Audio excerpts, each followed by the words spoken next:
Well, good afternoon to everyone who is just now joining. My name is Mariana Leon. I am the chair of the Education Committee here at AmCham Panama. And I'm also joined by the vice chair of the Education Committee, Maria Martinez, and our two amazing speakers that we have for the day. So today we're going to have this webinar on building capacity and equity in online learning environments. Welcome to everyone. Before we begin, I would like to thank our Platinum Leadership Circle, who is the facilitator for all of these amazing events that AmCham has been holding lately. So we have 3M, KPMG, Ricardo Perez, Atlas Bank, Delta, Citi, Panama Canal Railway Company, ISTE, and Chevron. So thank you to those sponsors for their support as always. So we're going to dig right in and start this webinar. I'm first going to introduce both of our guests for today. First, I'm going to introduce to you Yolanda Ramos. Hold on one sec. I have the bios ready to read if I just find them. Sorry about that. Let me see where I put them. Found them. Okay.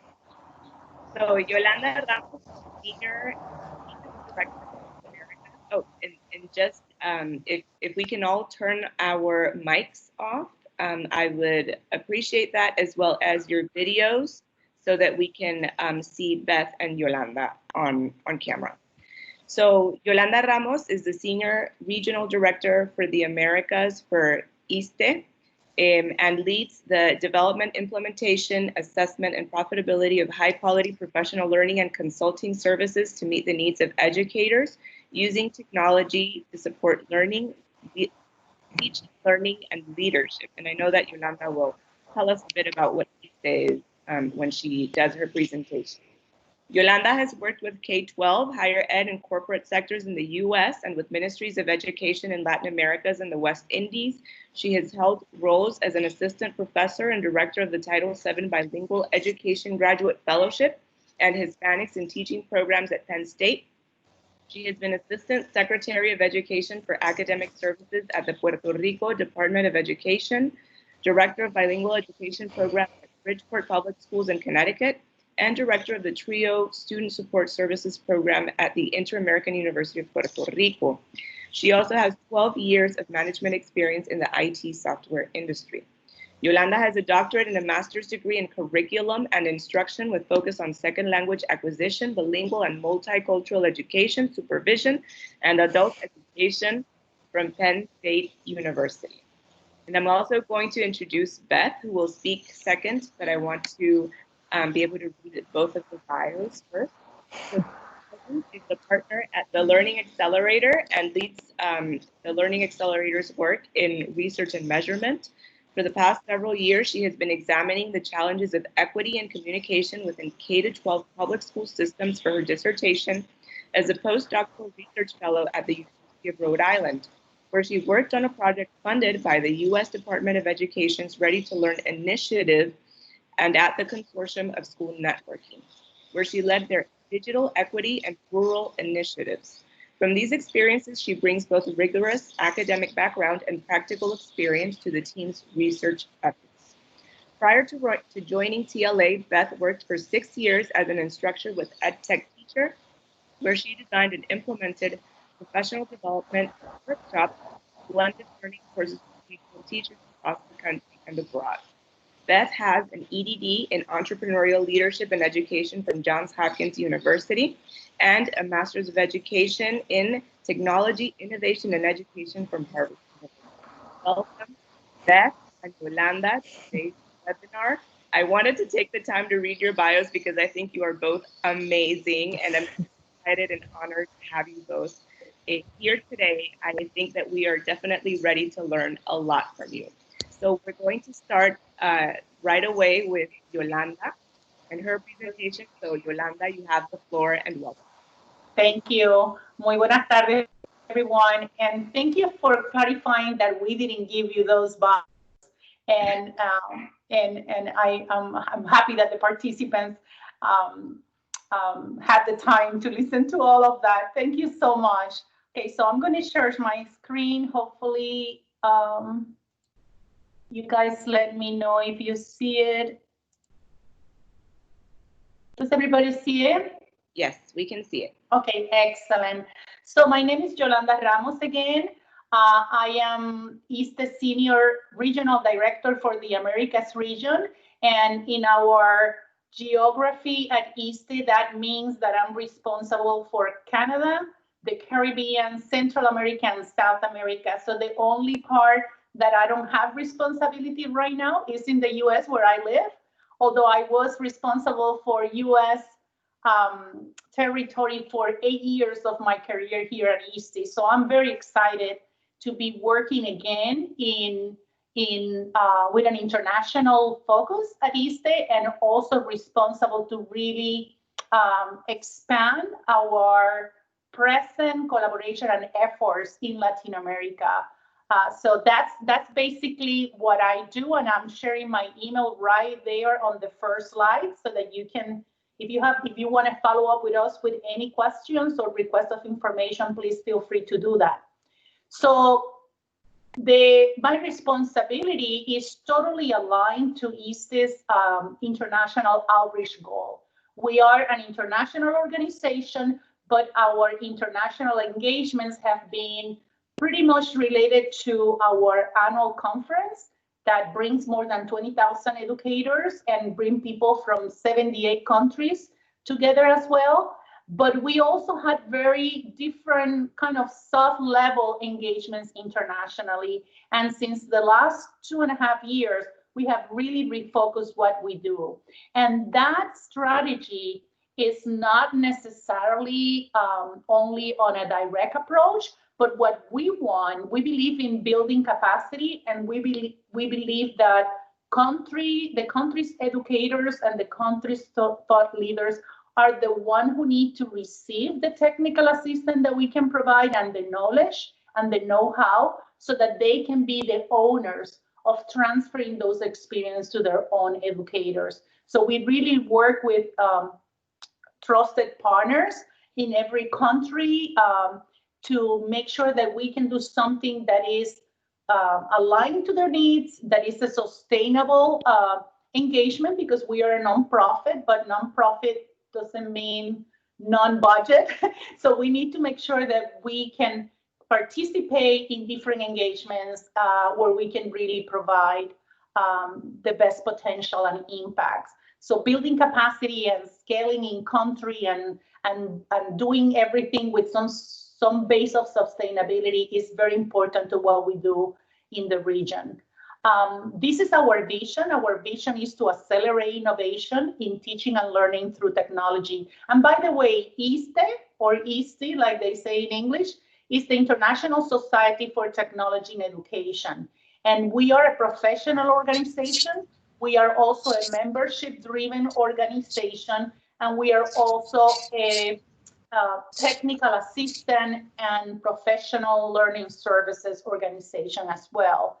And our vision is that all educators are empowered to harness technology to accelerate innovation in teaching and learning, and inspire learners to reach their greatest potential.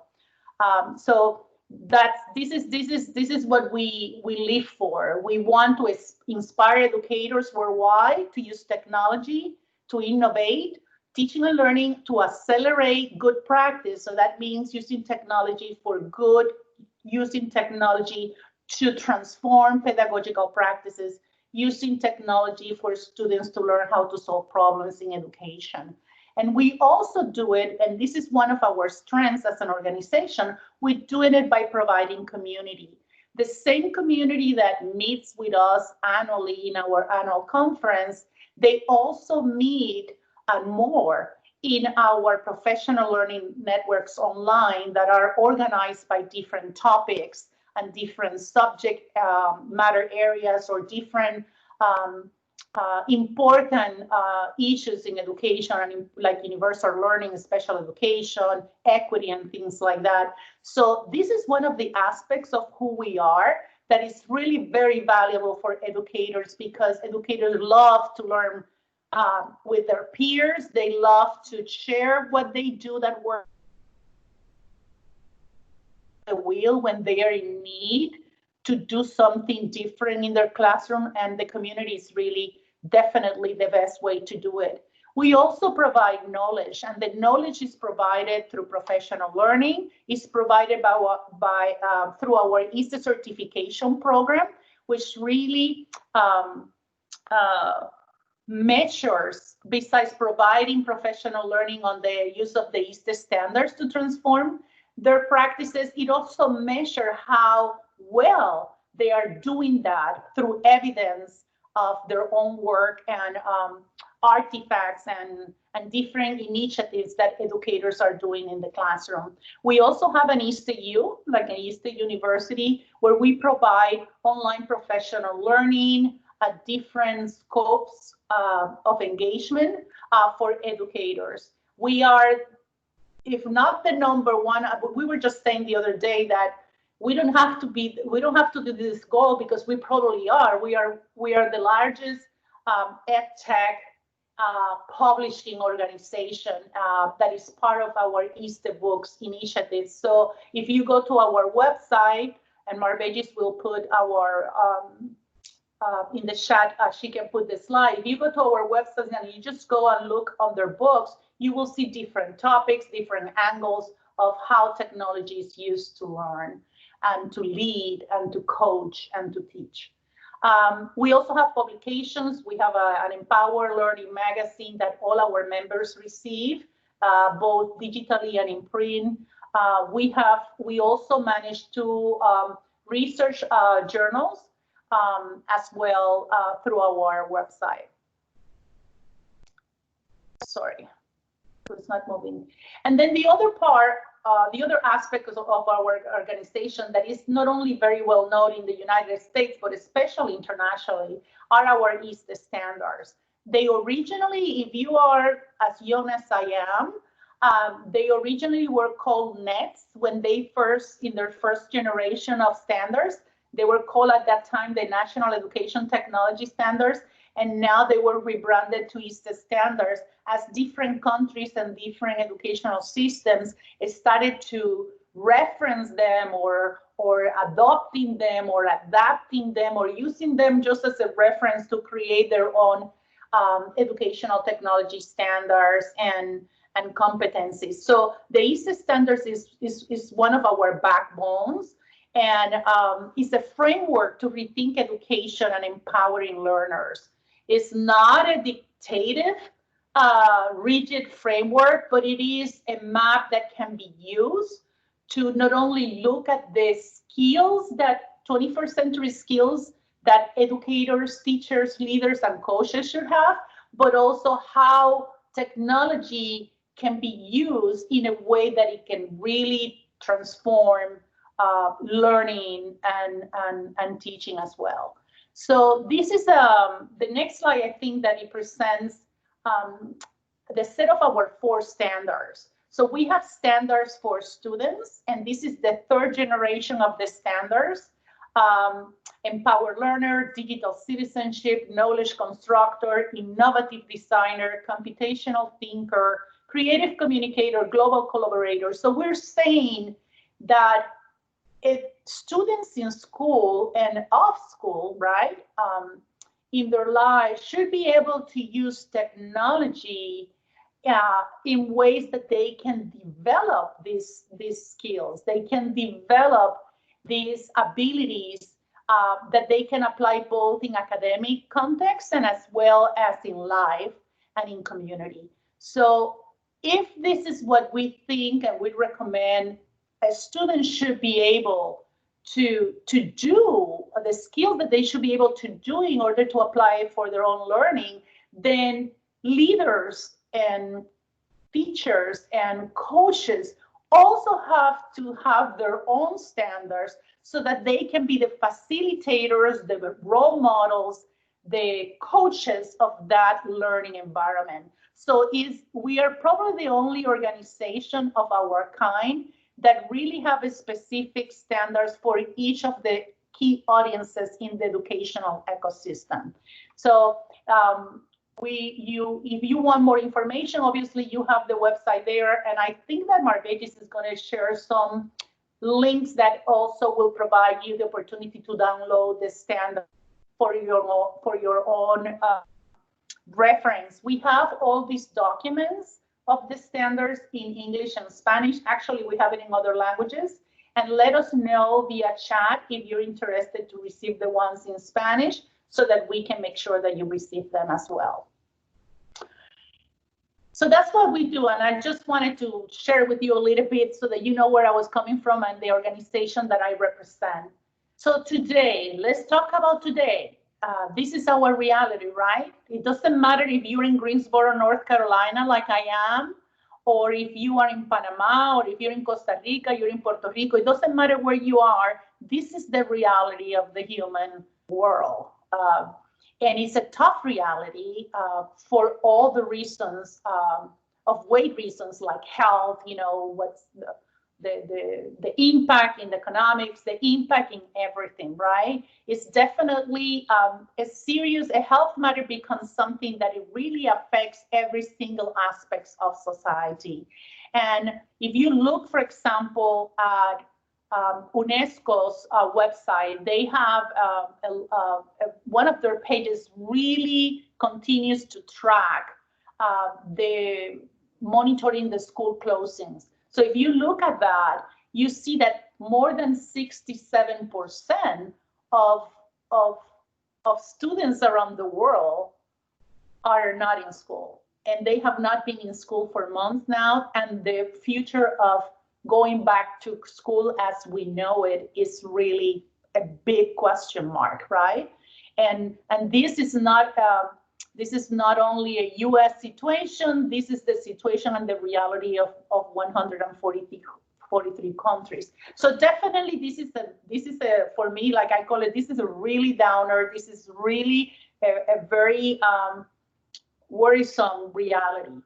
But in every crisis or in every situation of challenge, regardless of its nature, there's always a silver lining, right? So the silver lining that I see is that, for example, if you take an organization like ISTE, we celebrated 40 years anniversary in 2019, so we are 41 years old today.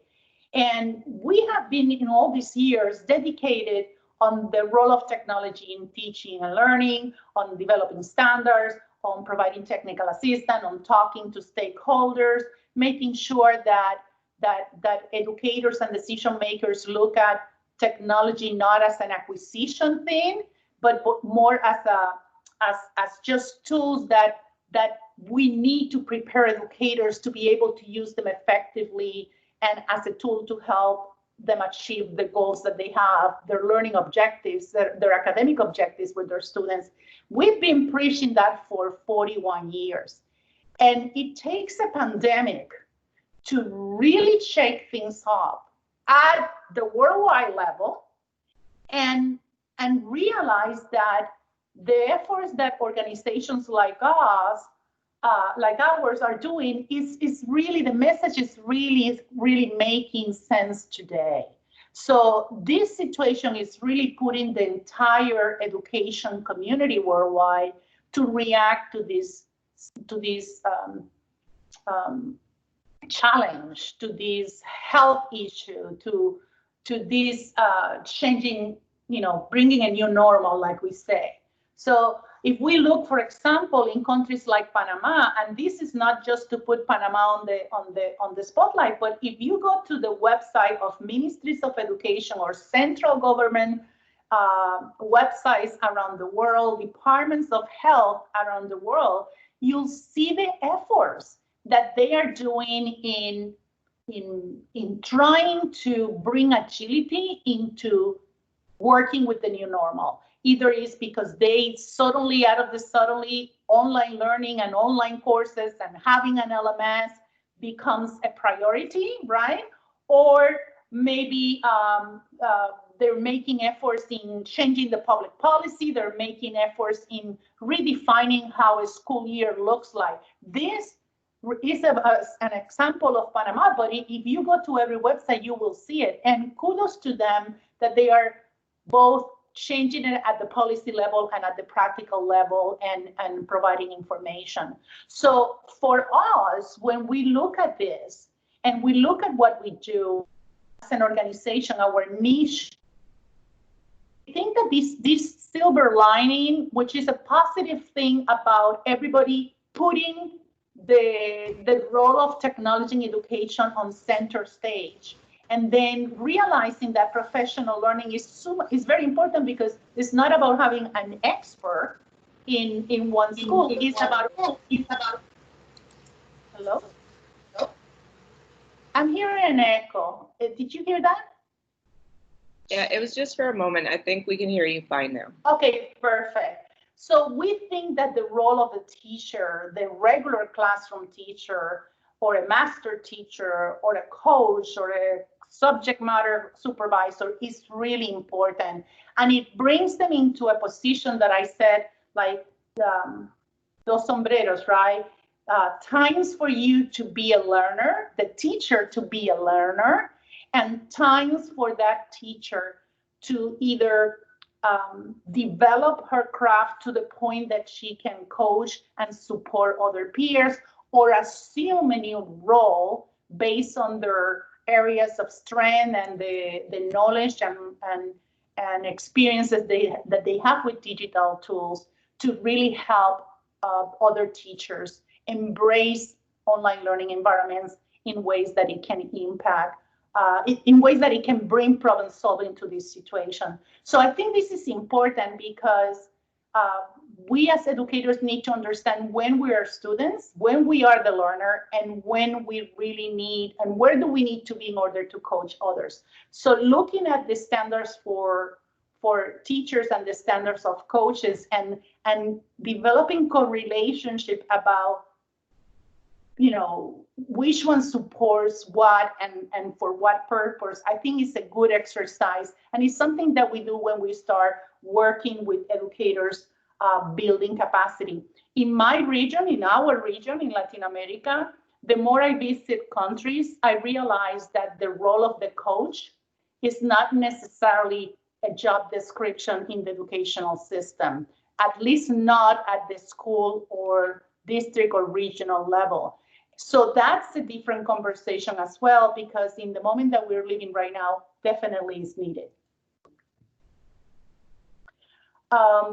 So in the conversations, we are talking and working and having dialogues with the Panama government, especially in Senacid, about creating a core group of train the trainers or coaches, mentores, in each town of the country, so that there can be this cascade way of really providing support and really providing the right training and things like that. When we started this conversation, it was pre-COVID-19.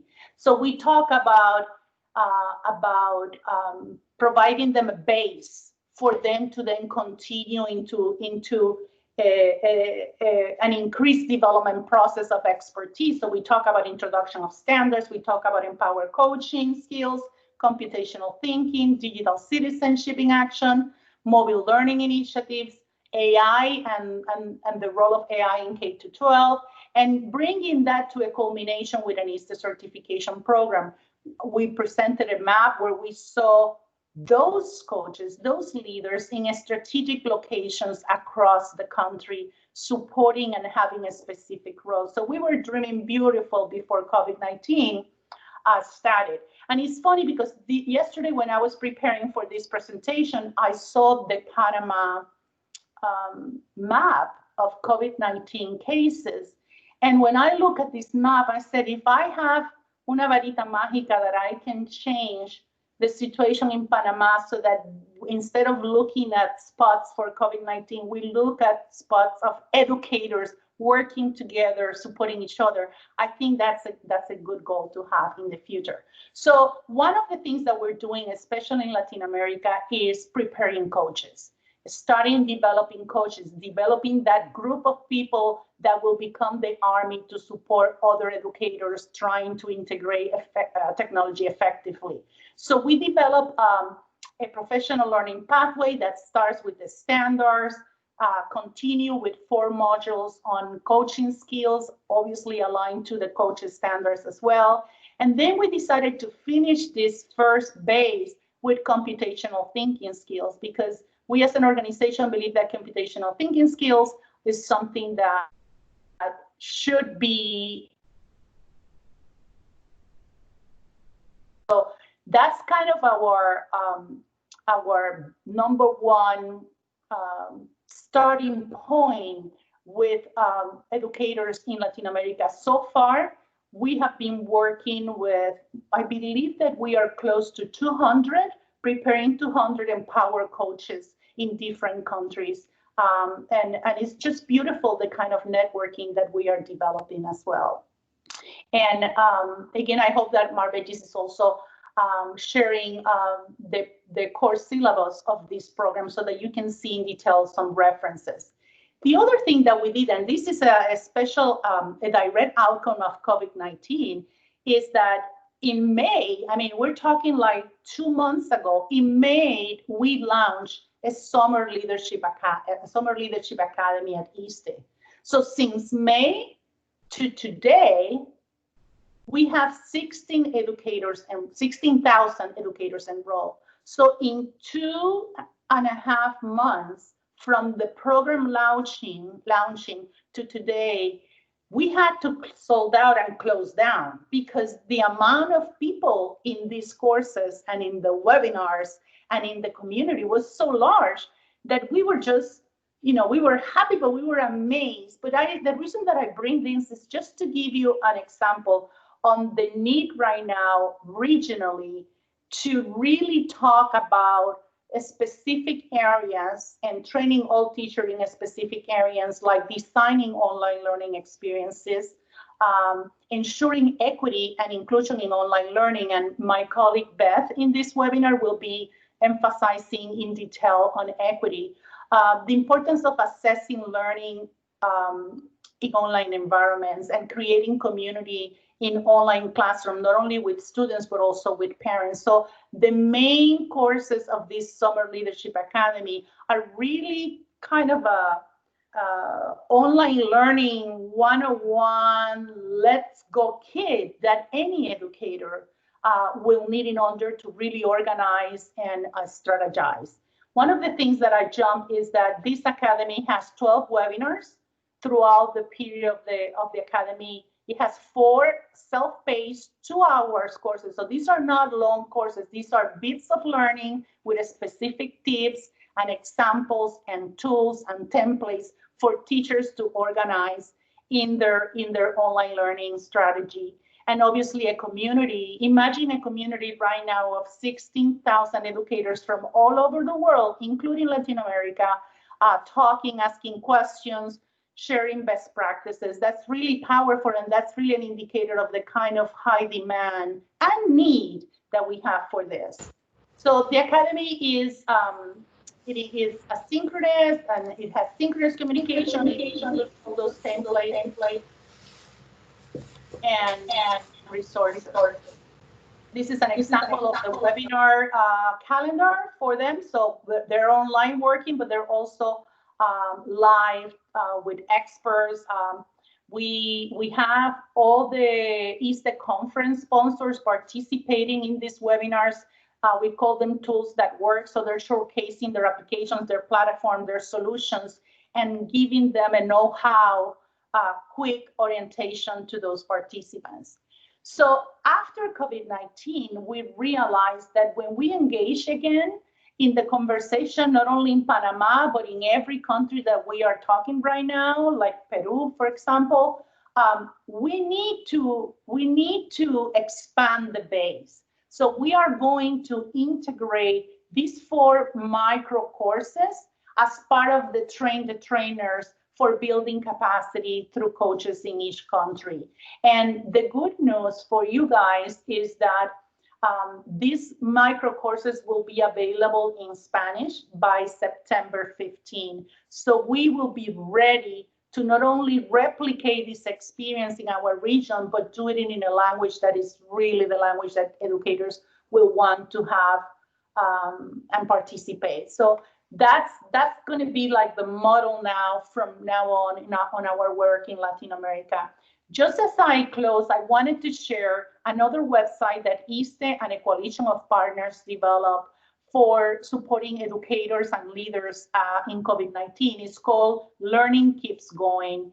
And you will be able to go there and see free resources for teachers and leaders, free tech learning. A lot of have donated for free access to their tools, and there's a whole list of solutions that you can search by grade level or by academic area as well. You'll have ideas, tips for parents, which is so important as well. And obviously there's a series of webinars and podcasts that are ready for you, available totally for free through this portal. So make sure that you visit Learning Keeps Going and you share this resource with any educator that you feel is important. The role is to really support educators. And the way that we do it is providing them strategies for online learning, like planning, prepare yourself, your readiness period before you start your online learning initiative in your school or district, and then through implementation, what are those points that are important for you to take in consideration so that you can have a successful experience both for your teachers and students and parents. The other thing is that this website is full of tips on how-tos, and it also addresses how to make the transition from physical environments to remote learning. So make sure that you visit them. Then as part of our Americas work, we have a community, a Spanish-speaking community at ISTE, and we decided to host it in a closed group in Facebook. So if you're interested in collaborating and talking to educators across the Americas, although our membership is pretty much becoming global for whatever reason, there's Spanish teachers every part of the world, right? So this is an excellent community where there's a lot of participants, there's a lot of community members sharing a lot of tools, best practices. If you ask a question about, I'm contemplating using this particular application, what is your experience? Boom, you have more than 600 members sharing that with you. So visit us in ISTE Latino, and they also we created a Google site so that all the resources that they share, we've been curating them and organizing them. Some ISTE resources, some resources for online learning. We also are addressing social emotional learning, la dimensión afectiva, ¿verdad? De los estudiantes, los padres.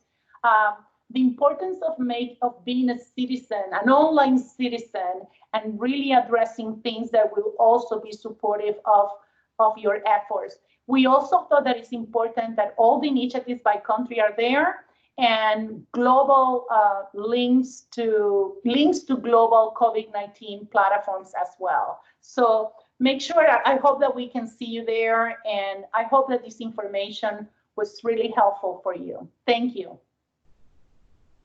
Thank you, Yolanda, for showing us a few ideas and a few of the things that ISTE is doing to build capacity during these times. We are going to continue on with the next speaker, Dr. Beth Holland, who is going to speak to us about building equity in online learning environments. Welcome, Beth, and you have the floor.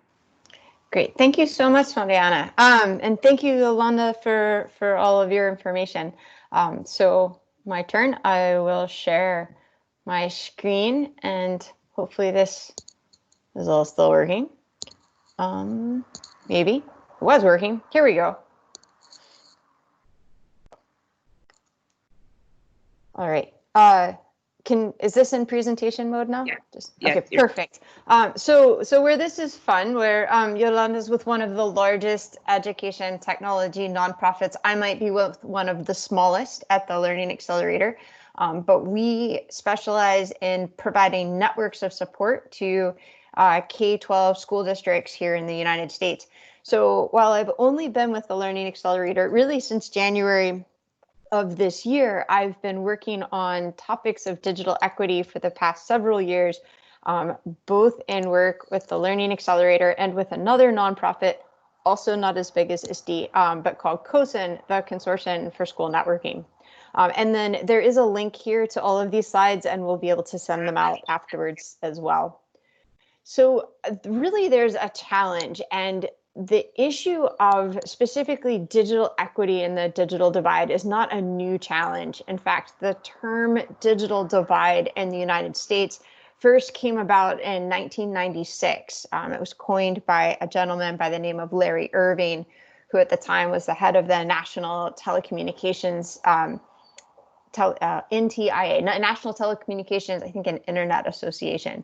But I was always struck by a comment by Paul Atwell in 2001, who's a sociologist, who talked about it not just being, the technology haves and the technology have-nots, but the information haves and information have-nots, because it really becomes a challenge, not just about information, but also literacy, education, and social capital.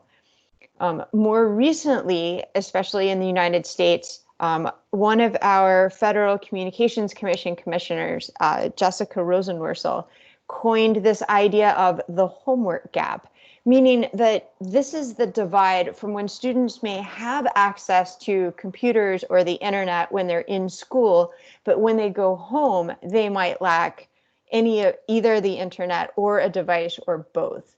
And she really starts talking about how it's the cruelest part of the digital divide, because you're essentially, preventing all students from having equitable access to learning. I always find it amazing that, especially in the United States, and I understand these are US specific numbers, but just to frame the magnitude of the problem, that so many students don't have access to the internet, they don't have access to devices. And, not to read all of these, but what really struck me was COSIN, the organization where I've also been working, did a survey of American district leaders. So these are the heads of, multiple schools, multiple districts in 2018-19.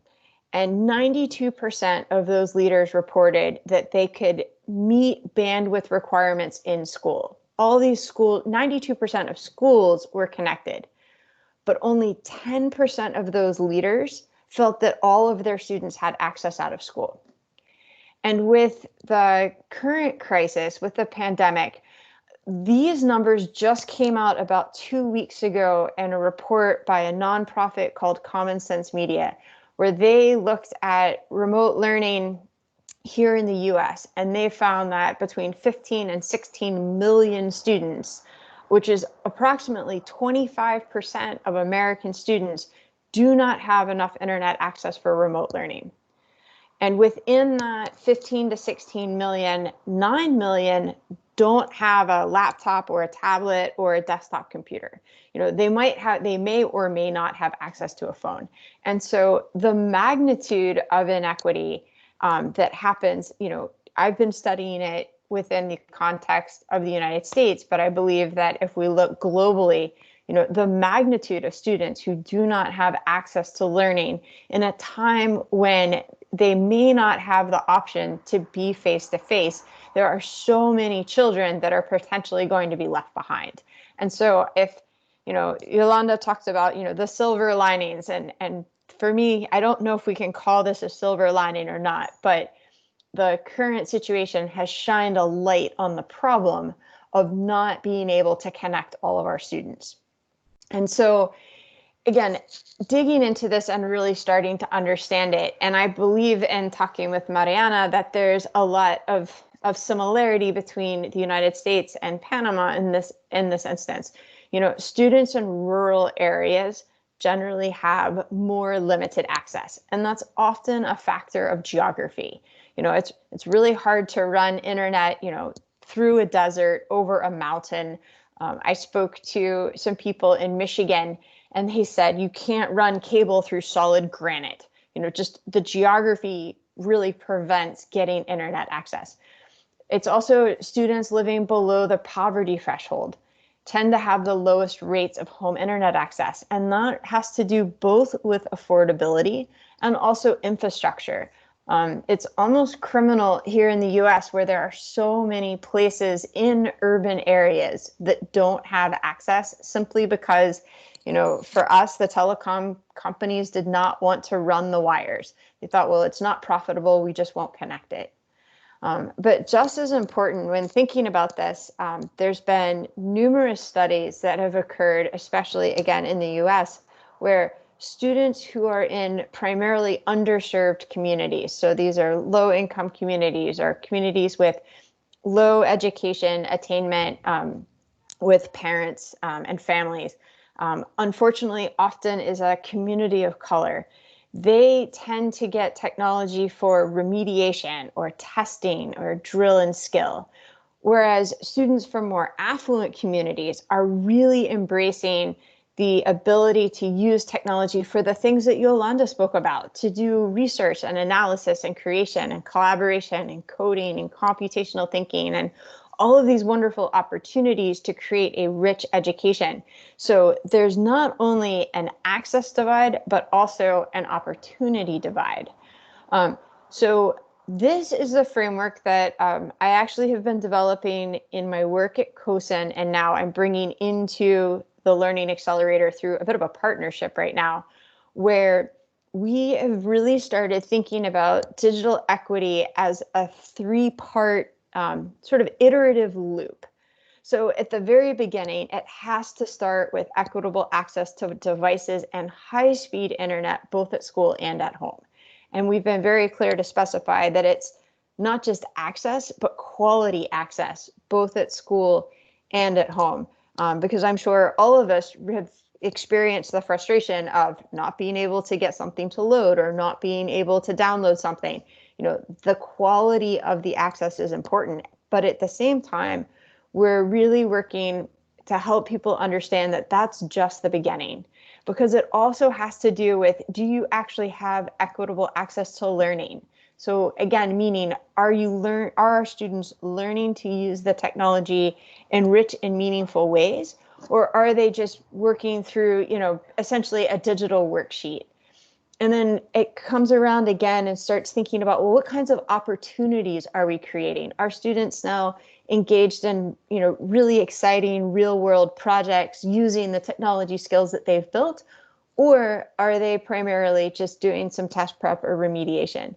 And then as students start to develop more skills and have more opportunities, it kind of comes back around again and says, do we have enough access?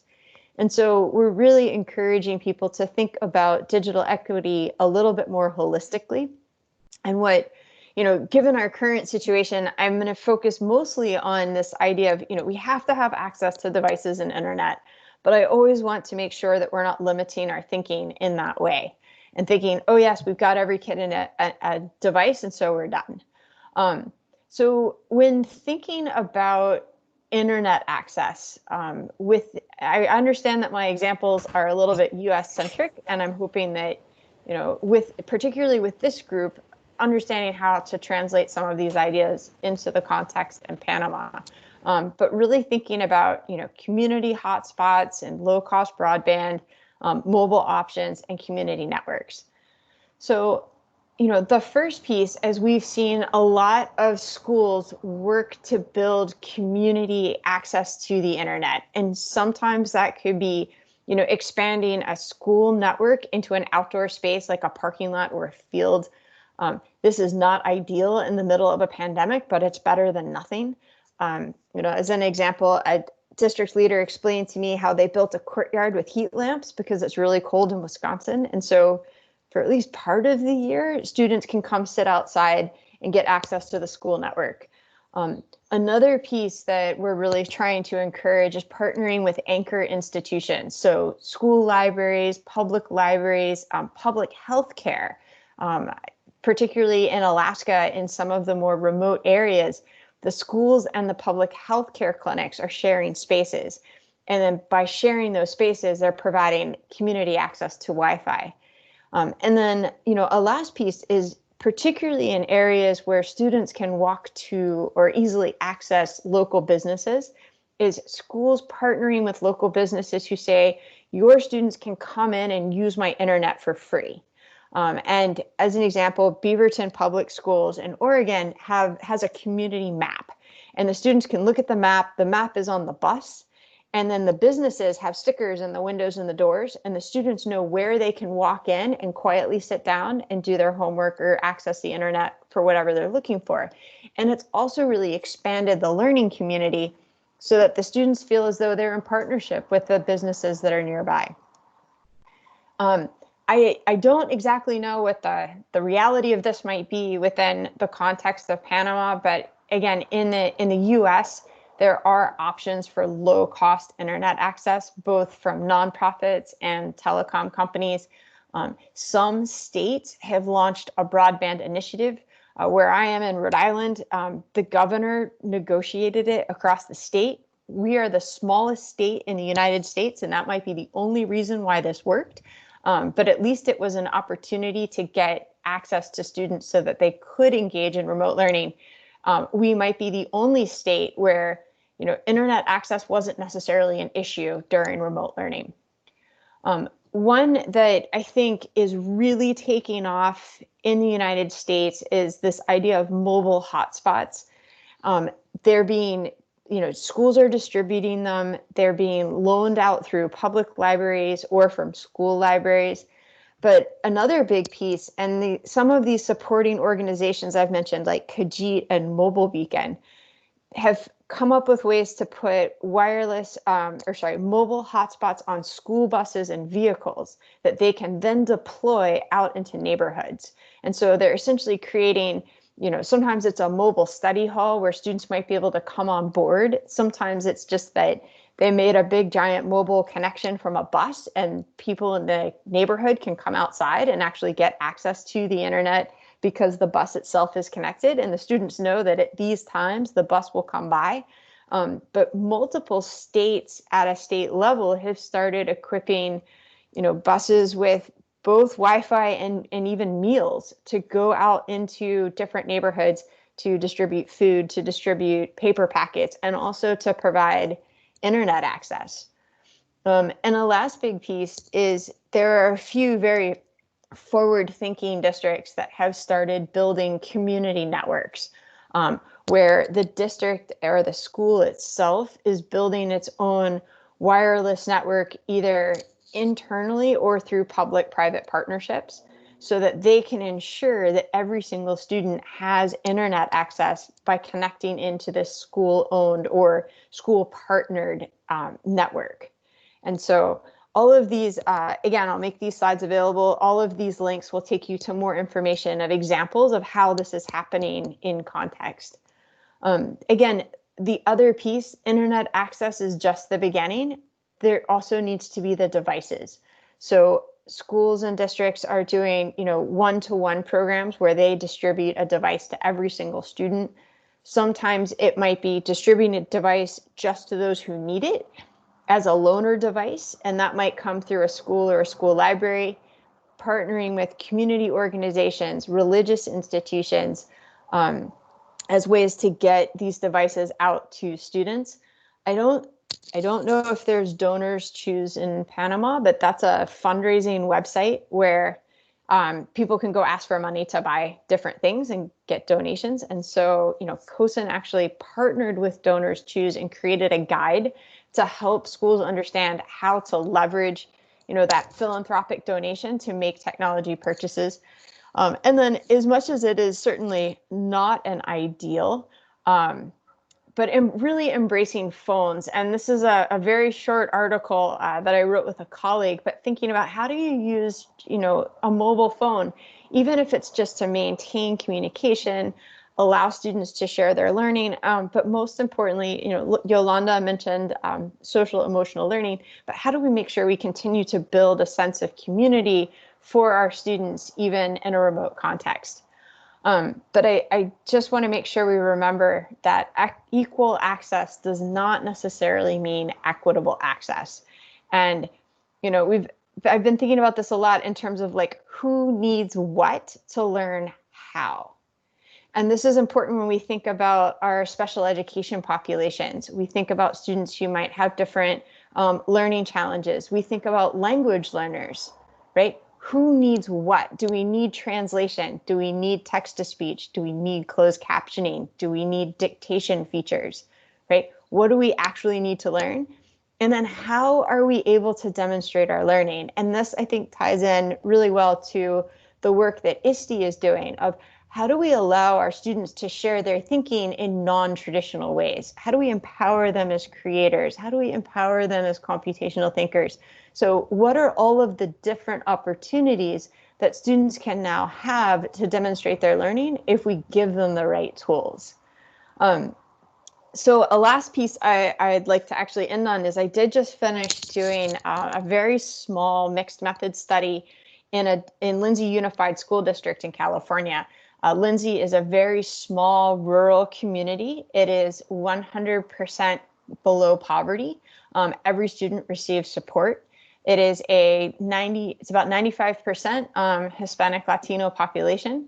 And they had a lot of infrastructure in place. They had community networks. They had a one-to-one program. They had amazing curriculum. And so we did a small study to see, well, what did the learner experience look like during remote learning this spring? And 4 big pieces came out of this. And I think they're really important to remember when we think about equity. The first one was the need to really focus on building relationships and supporting students as a whole.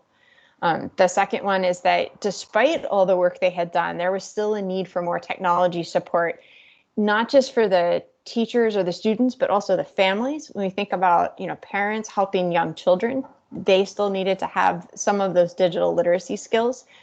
That tied in again to the home learning environment. How is the school making sure that students have the support that they need at home? So what are strategies to give parents or family members or caregivers?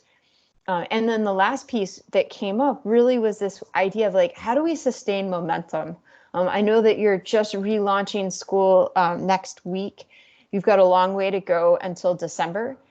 Remote learning is different and new and hard. And what is the way to sustain that momentum with teachers and students, over the next several months in terms of providing emotional support and leadership support?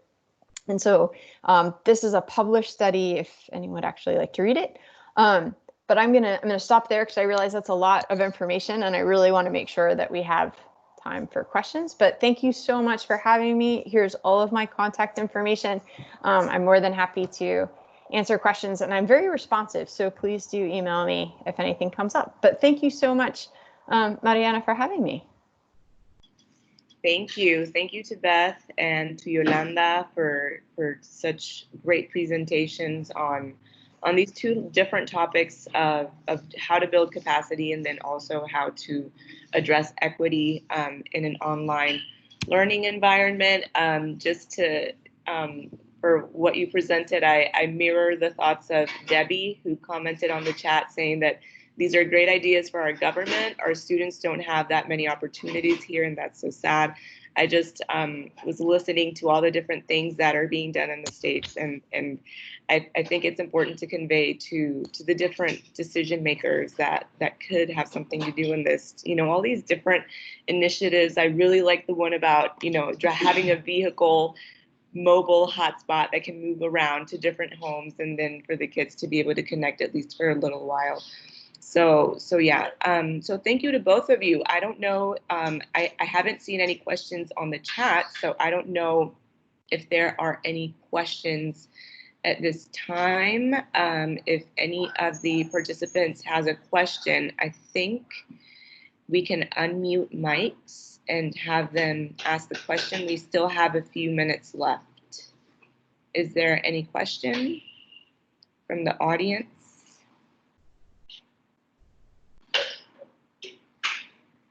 So if not, I guess what we can do is, since we still have a few minutes, Yolanda and Beth, would you like to make any closing remarks before we leave? I just want to say thank you, muchas gracias for the invitation and also for the opportunity to collaborate with Beth. I hope that it's just the beginning of maybe many more conversations that she and I need to have. And I am, as I said to you, Mariana, before the webinar, Panama is important for ISTE. We admire the things that are happening in Panama, and we're looking forward to continue collaborating with you and with others in the country for the benefit of teachers and students and the benefit of learning, regardless of the challenges. So thank you. Thank you. Thanks, Yoni.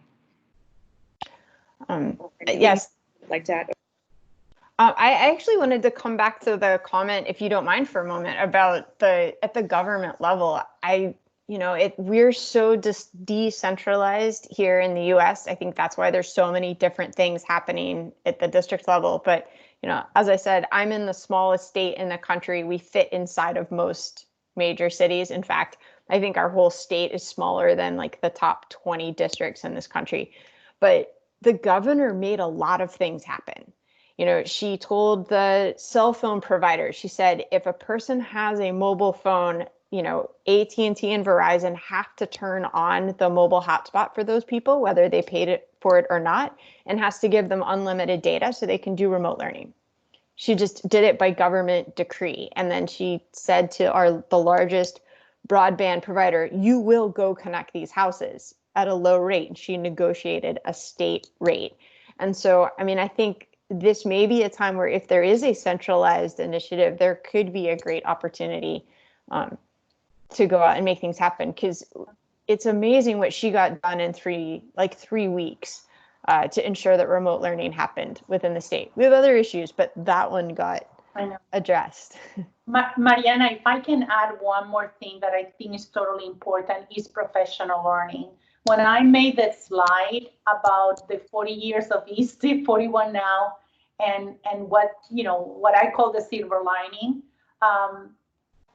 we have decades of seeing governments and other types of higher education institutions acquiring technology and infrastructure and forgetting about the role of professional learning. In a crisis like the one that we have, we wish we didn't.